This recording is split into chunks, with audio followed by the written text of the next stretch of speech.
Здравейте, приятели на водните лилии, водните растения в България. В този клип ви показвам ново изградени или нови създадени листа и нови цветове. Ето как са напъпили. Какво е показател това?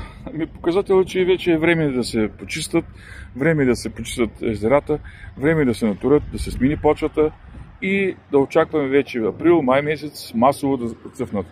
Ето тук в момента ви показвам цъфнала водна лилия. Днеска сме на 28 февруари. Още февруари месеца тя е цъфнала. Какво показва това? Това показва, че аномалиите в България продължават. Ето. Така. По този начин вегетацията е настъпила при водните растения и следва да се почистят, да се натурат или да се очаква новия сезон на водните растения и водните лилии. До нови срещи. С вас беше Дойчин Владимиров, управител на ферма за водни лилии.